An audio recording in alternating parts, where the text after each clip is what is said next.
A director who has always pushed what movies are technologically capable of while also having a great sense of storytelling is James Cameron. He's someone with an understanding for the kind of spectacle audiences are looking for while using it as a vessel to tackle ideas and themes that interest him. He has achieved an incredible track record of success despite not directing many films, and he has certainly earned it. I personally think James Cameron is one of the most exciting directors to come out of Hollywood over the past 40 years. And to think that success all started with a low-budget movie about a killer android. Well, technically. Like a lot of famous filmmakers, Cameron began his career under Roger Corman, primarily working fittingly in special effects. That was what he was originally hired to do on Piranha 2: The Spawning, but then was suddenly promoted to director, although not really. He was given little creative control and was pushed around by the producer, and the final cut was not to Cameron's satisfaction. His experiences on Piranha 2 can probably explain his later attitude regarding executives and producers and the continued push against many of his proposed ideas and budgets. Back to the Terminator, he was able to do so much on that limited budget, including devising some exciting action scenes and tense moments, and his creation of a future ruled by destructive machines. However, Cameron understood that the Terminator needed characters to care about, so we are invested in the chase that happens. Sarah Connor is properly introduced and developed in the film as she witnesses her entire world being changed.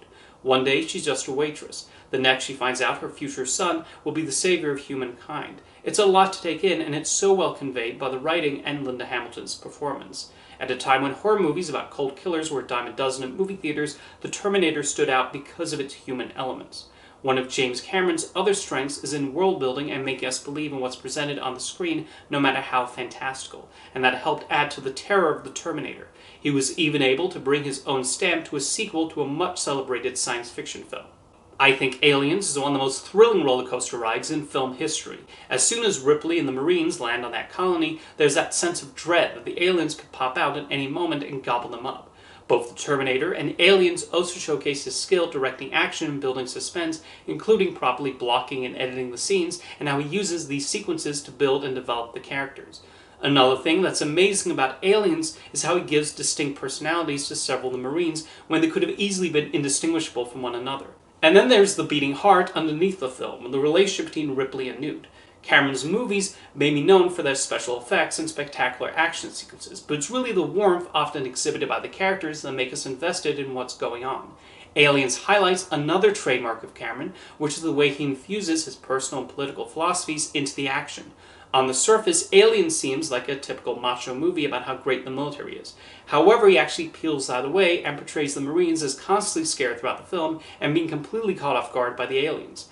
This is, of course, an allusion to the Vietnam War and what happened in that conflict.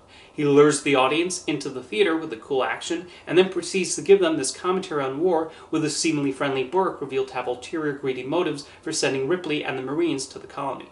If you were to ask me what my favorite James Cameron film is, I would absolutely say Aliens. It's just brilliant on so many levels. His many interests also make their way into his movies, like the underwater setting in The Abyss. He has long been fascinated with deep-sea exploration, and this movie allowed him to portray that along with his own scientific views. However, in between the scenes exploring the world under the sea and the alien encounter, it's also a story about a couple reconnecting.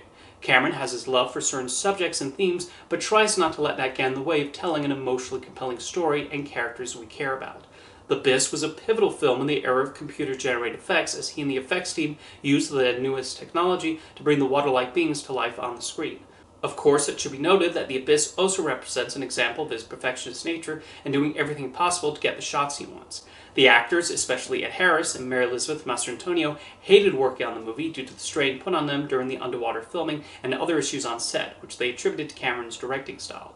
They are not the only actors who have complained about the way Cameron works, although others have been less bothered by his directing approach, and he has reportedly mellowed out in recent years. Kate Winslet even said she would never work with him again after Titanic, but recently starred in Avatar: The Way of Water and commented how much he's changed since then. He would get bigger and bigger with each film he directed, including Terminator 2: Judgment Day. Cameron really pulled out all the stops in mounting the incredible action sequences in this film, which are some of the most exciting in action cinema. And like he did with The Abyss, he explored the next step of computer graphics with a shape-shifting Terminator who pursues John Connor. Cameron had originally wanted to include a liquid Terminator in the first movie, but he felt technology was not at the point yet in the early 80s to pull it off. The wait was worth it though, and it presented another leap forward in showing what CGI was capable of.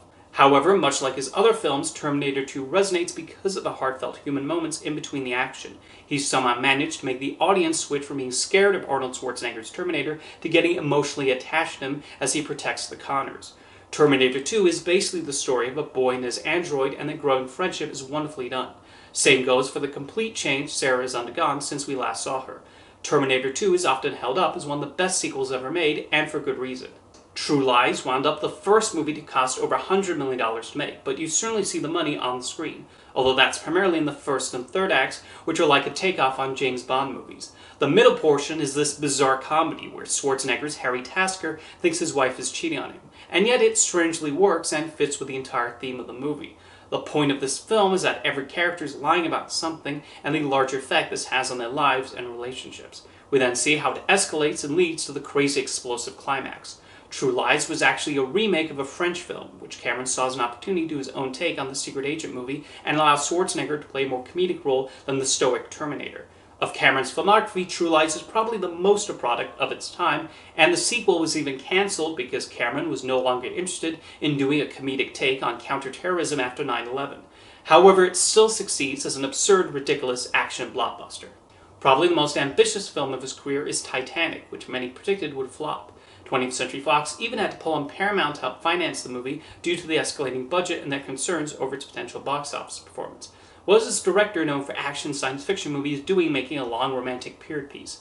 However, like I said, Cameron's films have always had a sentimental aspect underneath the violence, and so it should not have been too surprising that he managed to pull off Titanic. Part of the reason it cost so much was because of his attention to detail in wanting to replicate the Titanic and its sinking just right, as well as filming it on actual water. He continued to innovate the visual effects to make sure the sinking was pulled off and made believable to the audience, and he certainly succeeded. And much like True Lies was the first film of a $100 million budget, Titanic became the first movie with a $200 million budget. That money did not go to waste though, as it gave the film an appropriate epic scale as we traveled through every part of the ship and witnessed the infamous sinking. He also made sure we got to know many of the passengers and create an investment in the central romance between Jack and Rose. Titanic is so engaging that once the iceberg makes its arrival, there's this hope the ship will miss. It's been said that Titanic was only a massive hit because teenage girls kept paying to see it over and over again.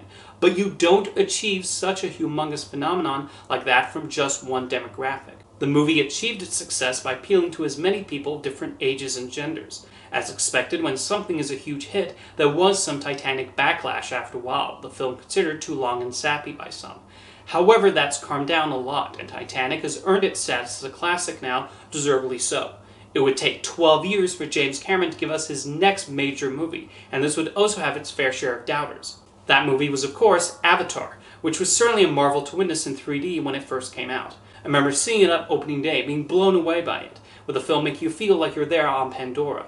Watching it at home admittedly did lessen some of the impact for me, but I still find it an entertaining story. Avatar showcased Cameron's environmental concerns while also addressing subjects like colonialism. The film has been criticized for having a story borrowed from other sources and simply defined characters, but I don't have a problem with this. After all, a lot of science fiction stories are influenced by what came before, and Cameron has even been open about what inspired him when writing Avatar.